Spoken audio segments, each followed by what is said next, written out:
Coming up on Mountain News this morning, a major infrastructure project in one eastern Kentucky city finally gets a push forward after decades of waiting. And health experts urge you to take some caution as you head to the pool to beat the summer heat. Dedicated to eastern and southern Kentucky, this is WYMT Mountain News this morning. Good morning, I'm Keaton Hall. The time is 5:32 this morning. Let's throw it over to Brandon Robinson for our look at the forecast.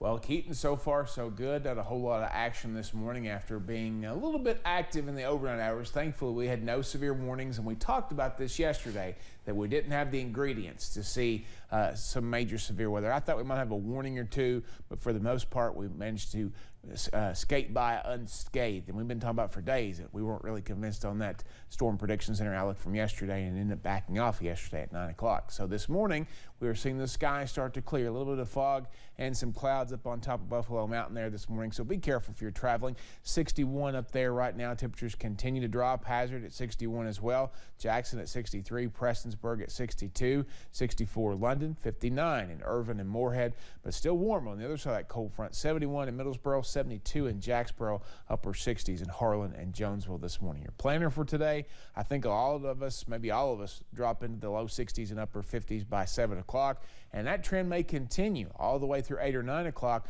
before we finally start to rebound a little bit, beginning into the mid to upper 70s for daytime highs as the sun comes out. Sun rises at 6:12 this morning and sets at 8:54. Keaton. Thank you, Brandon. After decades of waiting, the city of Martin is seeing the Martin Flood Project unfold. Officials say with the money now secure, the Army Corps of Engineers is able to push forward with the plan to lift up the city's Main Street. WYMT's Buddy Forbes has more about the plan for progress. A project decades in the making. It was on again, off again due to funding, defunding, not enough funding in Washington, D.C. So what we really hoped would be a 5, 6, 7-year project has now turned into a 30-year project. As crews from the Army Corps of Engineers work to lift up the city of Martin in more ways than one. Building the town up, once they build the town up, they build the flood wall, then that area will be ready for development. The flood project, which began its groundwork in the early 90s, is now in its second phase. It's a new day. We got the funding to get this thing completed. With many buildings finding a new home on Varia Mountain, Main Street became the next focus. Tearing down the old structures, building up the land, erecting a flood wall, and preparing the site for commercial development. That's what we're excited about, is getting the project completed, moving forward, getting these new businesses in town, and trying to turn the page here and get this town back to what it used to be. But with that new development, officials say there will be a little rain on the progress parade. We feel that there's a concern that once the flood wall is built and you're going to have this choke point here in town, that there's going to be a rise in water levels back upstream. Judge Executive Robbie Williams says homeowners and businesses have been contacted to discuss a voluntary buyout program, asking them to apply for an assessment if they are concerned about future flooding. It doesn't mean you have to sell it.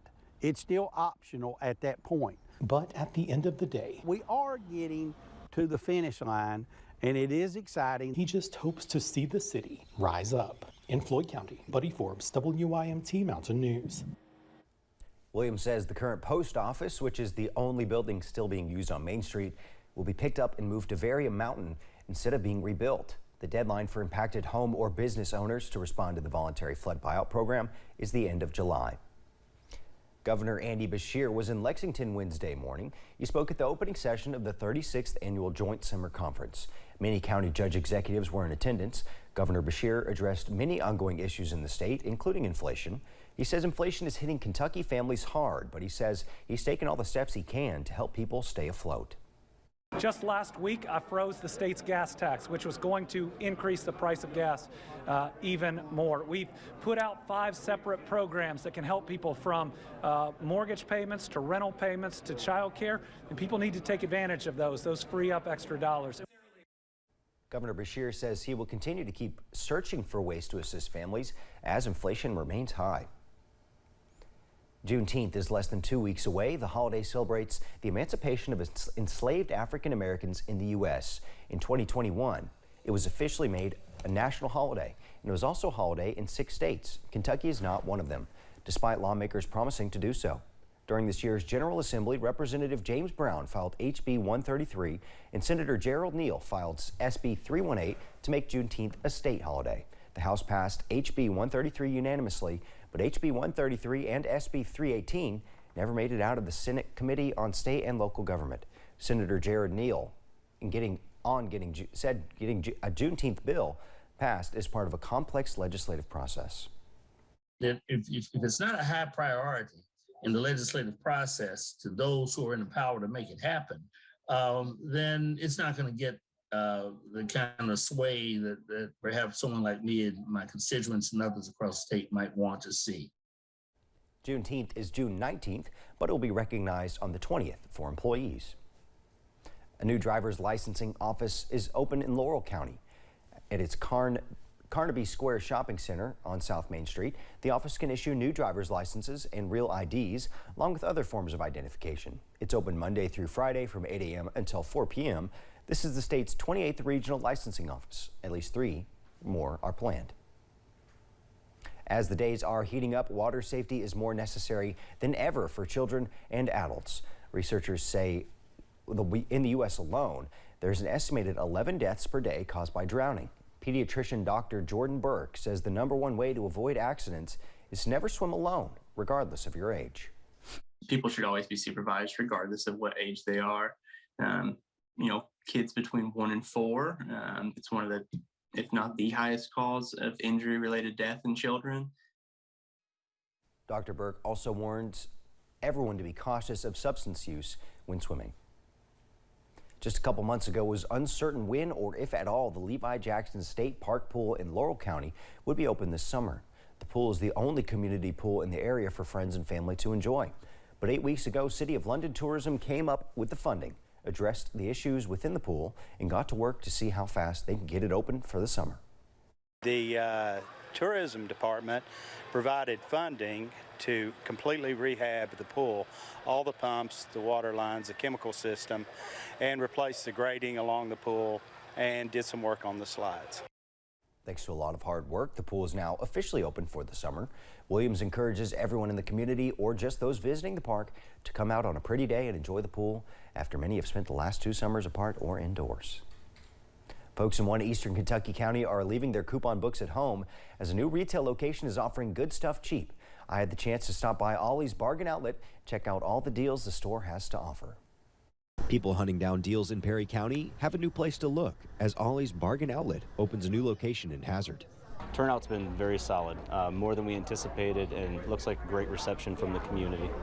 The shopping center was buzzing on Wednesday as more than 200 people waited in line before the ribbon cutting ceremony officially opened the store at 9 a.m. Yes, I've done some shopping this morning, all kinds of things to choose from, anything from garden supplies to rugs to bathroom, food, anything you can ask for, they've got it.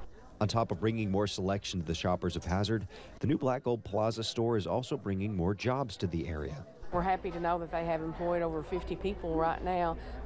Once the new wears off, they're hoping to have between 20 and 30 employees full-time. Ollies has 447 stores nationwide, with the closest locations being Paintsville and Corbin. Robert Fox, district team lead at Ollies, says they hope to stand out from the crowd of other bargain stores by offering name brand products and unique picks like books and rugs. We're going to be a real destination for the local clientele. We're going to save them a lot of money. We have our Ollies Army program, customer loyalty program, where the customers can save even more money. With saving money at the top of many shoppers' lists. And wonderful deals. I glanced at my paper one time, put it away. Hoping to grab some good stuff, cheap. Ollies is open from 9 a.m. to 9 p.m. daily and 10 a.m. to 7 p.m. on Sundays. The Krypton community here in Perry County had some super visitors stop by yesterday.